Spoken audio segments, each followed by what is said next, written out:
Pebbles Tamil. Hello friends, நான் உங்கள் அபிமானி Sudha. Welcome back to my channel Gobi Sudha Kovai Samayal. நம்ம இன்னைக்கு என்ன செய்ய போறோம்னா தீபாவளிக்கு ஒரு பட்டன் பாதுஷா தான் செய்ய போறோம். இது ரொம்ப ஈஸியா பண்ணலாம். எப்படி செய்யறதுன்னு பார்க்கலாம். நம்ம பாதுஷா செய்யறதுக்கு 500 grams வந்து சுகர் எடுத்துக்கலாம். இது கூட வந்து சஃப்ரான் வந்து ஒரு 10-15 போட்டுட்டு நம்ம தண்ணியில ஊற வச்சிருக்கிறோம். லெமன் ஜூஸ் எடுத்துக்கலாம். இதுதான் வந்து இது கூட நம்ம ஏலக்காய் எடுத்துக்கலாம். ஏலக்காய் வந்து ஒரு 3 ஏலக்காய் எடுத்து பொடி பண்ணி வச்சிருக்கிறேன். இதை நம்ம அப்படியே ஆட் பண்ணிக்கலாம். ஃபர்ஸ்ட் வந்து நம்ம ஒரு சிரப்பு காய்ச்சிடுவோம். அதான் வந்து ஃபர்ஸ்ட் மெத்தட். பாதுஷா செய்யறதுக்கு ஃபர்ஸ்ட் மெத்தட் அதுதான். ஒரு வெண்கல பாத்திரம் எடுத்துக்கலாம். இந்த 500 grams வந்து நம்ம சுகர் எடுத்துட்டோம்னா 250 ml வந்து நம்ம தண்ணி எடுக்கணும். பார்த்தீங்கன்னா மெஷர்மெண்ட் கப்பில் 500 grams-க்கு 250 ml வாட்டர். ஃபஸ்ட்டு நம்ம சுகர் ஆட் பண்ணிக்கலாம். நம்ம 2 கப் வந்து சுகர் ஆட் பண்ணிட்டோம். இது கூட தண்ணி வந்து 250 ml ஆட் பண்ணிக்கலாம். நல்லா மிக்ஸ் பண்ணிக்கலாம். இது வந்து என்ன பாகுபதம் அது மாதிரியெல்லாம் தேவை கிடையாது. உங்களுக்கு கொஞ்சம் லைட்டாக ஸ்டிக்கியாக இருந்தாவே போதும். இது கரைஞ்சதுக்கப்புறம் நம்ம சஃப்ரான் வாட்டர் ஆட் பண்ணிக்கலாம். சர்க்கரை கரைஞ்சிருச்சு. இப்போ நம்ம ஏலக்காய் சேர்த்துக்கலாம். ஏலக்காய் சேர்த்துட்டு கையோட நம்ம சஃப்ரான் வாட்டரை இதையும் சேர்த்துக்கலாம். சேர்த்துட்டு அப்படியே நல்லா மிக்ஸ் பண்ணி விடுங்க. இது வந்து லைட்டாக ஸ்டிக்கியாக ஜாமுன் பதம் எப்படி இருக்கோ அதே அளவுக்கு நம்ம காய்ச்சணும். சுகர் வந்து படியக்கூடாது. அதாவது இன்னும் ஓரத்தில் பார்த்தீங்கன்னா கொஞ்சம் நல்லா படியும். அப்படிங்கிறதுனால நம்ம வந்து லெமன் ஜூஸ் வந்து ஒரு 3 drops அல்லது 4 drops ஆட் பண்ணிட்டிங்கன்னா அது வந்து படியாது. நல்லா கொதிக்கட்டும். கொதிக்க ஆரம்பிச்சதுக்கப்புறம் ஒரு 3 minutes வந்து நல்லா கொதிக்கட்டும். நம்ம அதுக்கப்புறம் ஆஃப் பண்ணிக்கலாம். ஆஃப் பண்ணுறதுக்கு முன்னாடி நம்ம லெமன் வந்து ஒரு 3 drops வந்து அப்படியே ஆட் பண்ணிக்கலாம். பார்த்தீங்கன்னா தொட்டு பார்த்தா நல்லா ஒரு ஸ்டிக்கியாக இருக்கணும். இன்னும் ஸ்டிக்கி ஆகலை. அதனால் 3 to 4 minutes வந்து நீங்கள் அப்படியே வந்து விட்டுலாம். இன்னும் பார்த்தீங்கன்னா எதுவுமே இதாகலை. 4 minutes ஆயிடுச்சு. இப்போ லெமன் வந்து 2-3 drop அப்படியே விட்டுக்கலாம். நான் ஆல்ரெடி வந்து எடுத்து வச்சுருக்கிறேன். இப்போ 3 drop அளவுக்கு நம்ம லெமன் விட்டுட்டோம். இப்போ நம்ம ஆஃப் பண்ணிக்கலாம். இதை வந்து நீங்கள் தனியாக ஒரு இடத்துல எடுத்து வச்சுடுங்க. இப்போ பார்த்தீங்கன்னா கொஞ்சம் லைட்டாக நல்லா ஸ்டிக்கியாக இருக்கும். கொஞ்சம் திக்காக இருக்கும். பார்த்தீங்கன்னா இது வந்து கரெக்டான பதம். அதே மாதிரி கலருக்கு வந்து நம்ம சஃப்ரான் ஆட் பண்ணியிருக்கிறது லைட்டாக எல்லோயிஷாக வரும். அவ்வளோதான். இப்போ நம்ம ரெடி பண்ணிக்கலாம். அடுத்தது வந்து என்னென்னா இப்போ நம்ம சுகர் சிரப் ரெடி பண்ணிட்டோம். அடுத்தது வந்து நம்ம டோ ரெடி பண்ண போகிறோம். இதை தனியாக எடுத்து வச்சுக்கலாம். நம்ம 250 grams அளவுக்கு நம்ம மைதா மாவு எடுத்துக்கலாம். இது கூட சால்ட் வந்து அந்த டேஸ்ட், அதாவது ஸ்வீட் டேஸ்ட்டுக்காக சால்ட் எடுத்துக்கலாம். பேக்கிங் பவுடர், இது கூட நம்ம கீ சேர்த்துக்கலாம். இது வந்து என்ன புதுசாக கற்றுக்கிறவங்களா இருந்துச்சுன்னா ரொம்ப ஈஸியாக கற்றுக்கலாம். மாவும் பார்த்தீங்கன்னா ரொம்ப கம்மியான அளவு தான் நான் எடுத்திருக்கேன். ஜாஸ்தி எடுக்கல. ஏன்னா பட்டன் பாதுஷா தான் நம்ம செய்ய போகிறோம். ரொம்ப கம்மியாக எடுத்துக்கோங்க. புதுசாக கற்றுக்கிறவங்களுக்கு அதாவது கஷ்டமான இது கிடையாது. பாதுஷா ரொம்ப ஈஸியாக செய்யலாம். இப்போது இந்த கீ வந்து என்னென்னா எல்லா இடத்துலையும் மிக்ஸ் ஆகணும். அதுதான் வந்து ரொம்ப ரொம்ப இம்பார்ட்டன்ட். அதே மாதிரி பேக்கிங் பவுடர் நம்ம யூஸ் பண்ணதுனால உங்களுக்கு ஈஸியாக வந்து ரெடி ஆகிடும். இப்போ என்னென்னா இந்த மாவு வந்து இப்படி பிடிச்சா இப்படி நிற்கணும். இதுதான் வந்து கரெக்டாக இருக்குதுன்னு அர்த்தம். அதாவது கீ வந்து எல்லா இடத்துலையுமே பிடிச்சிருக்குன்னு அர்த்தம். இப்போ நம்ம கொஞ்சம் கொஞ்சமாக தண்ணி விட்டுக்கலாம். தண்ணி வந்து ஜாஸ்தி விடாதீங்க. கொஞ்சம் கம்மியாகவே விட்டு பிசைஞ்சிக்கலாம். நல்லா அழுத்தம் கொடுத்து பிசைஞ்சிருங்க. இல்லை நம்ம ஒரு 5 to 10 minutes வந்து அப்படியே வந்து நல்லா மிக்ஸ் பண்ணிவிட்டு விட்டுறணும். ஒரு சிலர் வந்து என்னென்னா இதில் கலர் போடுறவங்களும் போடுவாங்க. அதாவது என்ன இந்த மாதிரி சஃப்ரான் வாட்டர் இருந்துச்சுன்னா இது கூட நம்ம கொஞ்சமாக ஆட் பண்ணிக்கலாம். கொஞ்சமாக கையில் நம்ம நெய் தடவிக்கலாம். இதுவே பார்த்தீங்கன்னா மாவு வந்து எப்படி இருக்குன்னா இது பிரித்து பார்த்தாவே தெரியும். இந்த மாதிரி வரணும். இது வந்து என்னென்னா அந்த லேயராக வரும். இப்படி இருந்தால் தான் வந்து அந்த பாதுஷா வந்து கரெக்டான இது வரும். பாருங்கள் எப்படி இருக்குன்னு பாருங்கள். அதாவது பொங்கி பொங்கி வர மாதிரி இருக்கும். இதை நம்ம ஒரு 10 minutes அப்படியே வச்சுக்கலாம். அதுக்கப்புறம் பிசைஞ்சு நம்ம சின்ன சின்ன உருண்டைகளாக பிடிச்சிக்கலாம். ஆஃப்டர் 10 minutes எடுத்துக்கலாம். பார்த்தீங்கன்னா நல்லா ஊறிடுச்சு. இந்த மாதிரி கன்சிஸ்டன்சி இருக்கணும். இப்போ நம்ம சின்ன சின்ன உருண்டைகளாக பிடிச்சிக்கலாம். அதாவது என்ன பட்டன் சைஸில் தான் நம்ம எடுக்க போகிறோம். எல்லாத்தையுமே இந்த மாதிரி குட்டி குட்டியாக ஃபஸ்ட்டு எடுத்து வச்சுக்கலாம். அதுக்கப்புறம் உருட்டிக்கலாம்.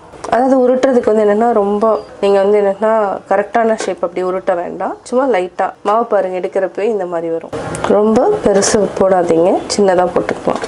நம்ம எல்லா உருண்டைகளையும் இந்த மாதிரி உருட்டிக்கலாம். ரொம்ப ஷேப்பாலாம் இல்லை. 2 கையால் வச்சு அப்படியே உருட்டிக்கோங்க. இது வந்து என்ன பார்க்கவும் அழகாக இருக்கும். சாப்பிட்றதுக்கு என்னென்னா ரொம்ப பெருசாக இல்லாமல் சின்ன சின்ன ஸ்வீட்டாக நம்ம வந்து இலைக்கு கூட வைக்கிற மாதிரி தான் இருக்கும். நீங்கள் பரிமாறதுக்கு தீபாவளி அன்னைக்கு இந்த மாதிரி பாதுஷா பண்ணிங்கன்னா இலைக்கு அழகாக பரிமாறலாம். இந்த மாதிரி ஏதாவது ஒரு அச்சு இருந்துச்சுன்னா நம்ம வந்து ஜஸ்ட் அப்படியே பிடிச்சிட்டு நல்லா இது பண்ணிக்கோங்க. இதை வந்து லைட்டாக ப்ரெஸ் பண்ணிட்டீங்கன்னா இது ஒரு வித்தியாசமாக இருக்கும் பார்க்கவே. இல்லைன்னா நீங்கள் வந்து இதை ஈஸியாக பண்ணணுன்னா ஜஸ்ட் இப்படியே வச்சுக்கோங்க. இந்த மாதிரி அடுக்கிக்கோங்க.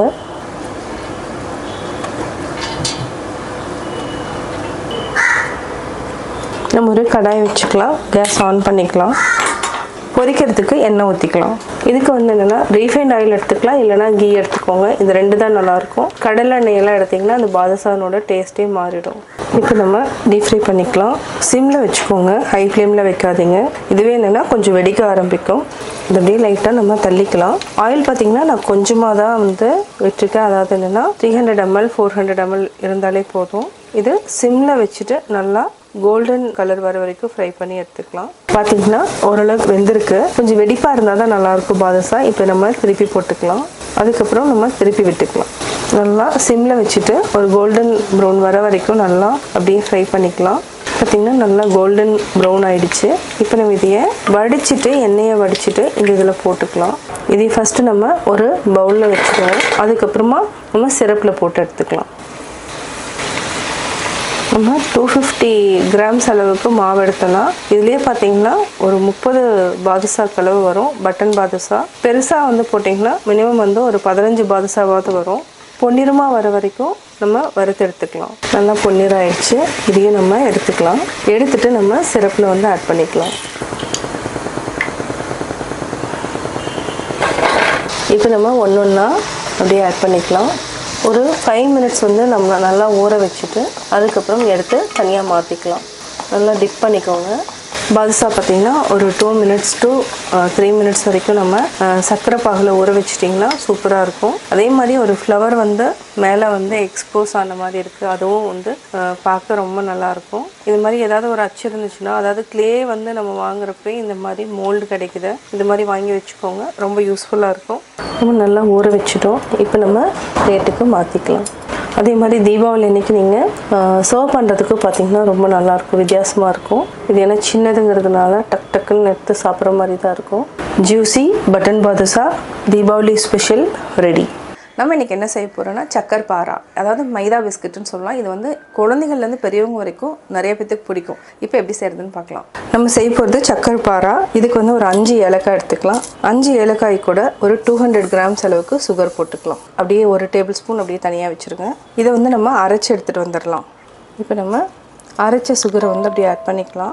இது கூட மைதா மாவு, இது வந்து நம்ம கம்மியாக எடுத்துக்கலாம். 200 grams எடுத்துக்கலாம். நான் வந்து 250 grams இருக்குது. 200 grams வந்து நம்ம எடுத்துக்கலாம். இது கூட ஃபஸ்ட்டு நம்ம கொஞ்சமாக உப்பு சேர்த்துக்கலாம். அதாவது ரொம்ப ஜாஸ்தி வேண்டாம். அந்த ஸ்வீட் வந்து கரெக்டாக, அதாவது என்ன கரெக்டாக இருக்கும். நம்மளுக்கு டேஸ்ட் வந்து வரதுக்காக உப்பு சேர்த்துக்கலாம். அடுத்தது நம்ம நெய் சேர்த்தணும். நெய் வந்து நம்ம ஒரு 3 டேபிள் ஸ்பூன் சேர்த்துக்கலாம். இப்போ நம்ம கை விட்டு நல்லா மிக்ஸ் பண்ணிக்கலாம். கீ வந்து எல்லா இடத்துலையுமே நல்லா மிக்ஸ் ஆகிற மாதிரி பார்த்துக்கோங்க. நல்லா பிசைஞ்சிட்டு கொஞ்சமாக நம்ம தண்ணி விட்டுக்கலாம். ஜாஸ்தி விடாதீங்க, கொஞ்சமாக தண்ணி விட்டு பிசைஞ்சிக்கலாம். அதாவது என்னென்னா ரொம்ப கெட்டியாகவும் இருக்கக்கூடாது, லூஸாகவும் இருக்கக்கூடாது. ஏன்னா பார்க்க வந்து என்னென்னா 200 grams நம்மளுக்கு வந்து கிடைக்கிறது பார்த்திங்கன்னா ஒரு 1/2 kg அளவுக்கு வரும். எண்ணெயில் பொரிச்சதுக்கப்புறம் இதே வந்து என்னென்னா 1/2 kg அளவுக்கு வரும். 200 gramsக்கு நம்ம வந்து 100 grams அளவுக்கு தண்ணி விட்டுக்கிறோம். ஏன்னா இன்னொன்று என்னென்னா சர்க்கரை வந்து இருக்கிறதுனால அப்படியே கொஞ்சம் கொஞ்சமாக தண்ணி விட ஆரம்பிக்கும். இந்த தண்ணியே போதும். பார்த்திங்கன்னா இப்படி லூஸ் ஆகிட்டே வருது பாருங்கள். இதுக்கு மேலே தண்ணி ஊற்றாதீங்க. 200 grams-க்கு 100 ml அளவுக்கு தண்ணி விட்டுக்கலாம். இப்போ அழுத்தம் கொடுத்து அப்படியே பிசைஞ்சிட்டே வாங்க. நல்லா அழுத்தம் கொடுத்து பிசைஞ்சுக்கோங்க. இது வந்து என்னென்னா ஒரு 15 minutes ஆகுது ஊறணும். அப்போ தான் வந்து நல்லாயிருக்கும். ஒரு 15 minutes ஊறட்டும். அதுக்கப்புறம் நம்ம நல்லா பிசைஞ்சுக்கலாம். இப்போ நம்ம சக்கர் பாராக்கு ரெடி பண்ணிக்கலாம். ஒரு 15 minutes நம்ம அப்படியே வச்சுட்டோம். இதை வந்து நல்லா 2-3 டைம் வந்து நல்லா அழுத்தம் கொடுத்து பிசைஞ்சுக்கலாம். இப்போ நம்ம தேய்ச்சிக்கலாம்.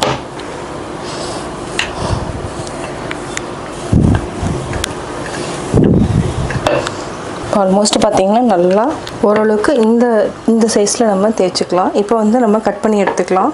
ஃபஸ்ட்டு இந்த ஓரத்தை வந்து நம்ம எடுத்துக்கலாம்.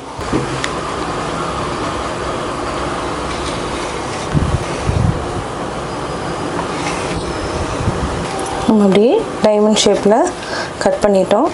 இப்போ வந்து நம்ம டீப் ஃப்ரை பண்ணி எடுத்துக்கலாம். இப்போ நம்ம எல்லாத்தையுமே போட்டு எடுத்துக்கலாம். வெந்ததுக்கப்புறம் பார்த்திங்கன்னா நுரை அடங்கிடுச்சுனாவே நல்லா வெந்துருச்சுன்னு அர்த்தம். இது வந்து கோல்டன் ப்ரௌன் வர வரைக்கும் விட்டுடலாம். நல்லா அதாவதுன்னா பொன்னிறமாகட்டும். அதுக்கப்புறம் நம்ம எடுத்துக்கலாம். இடையில நல்லா அடி திருப்பி போடுங்க. நம்ம எடுத்துக்கலாம். நல்லா பொன்னிறம் ஆகிடுச்சு. இதில் பார்த்திங்கன்னா ஆயில் வந்து நிறைய இழுக்காது. எண்ணெய் நல்லா வடிக்கிட்டோம். இப்போ நல்லா வெந்துருச்சு. கோல்டன் ப்ரௌனில் எண்ணெயை வடிச்சிட்டு எடுத்துக்கலாம். பாத்திரத்தில் மாற்றிக்கலாம். சக்கரை பாரா ரெடி ஆகிடுச்சு. இது வந்து என்னென்னா நீங்கள் டைட் கண்டெய்னரில் போட்டு வச்சிட்டிங்கன்னா சூப்பராக இருக்கும். நீங்களும் வீட்டில் ட்ரை பண்ணி பார்த்துட்டு உங்களுடைய கமெண்ட்ஸ் எனக்கு சொல்லுங்கள். லைக் பண்ணுங்கள், ஷேர் பண்ணுங்கள், மறக்காமல் சப்ஸ்கிரைப் பண்ணுங்கள். பக்கத்தில் இருக்கிற பெல் ஐக்கானை கிளிக் பண்ணிங்கன்னா நாங்கள் அப்லோட் பண்ணுற வீடியோவை நீங்கள் உடனுக்குடன் பார்த்து தெரிஞ்சுக்கலாம். Pebbles Tamil.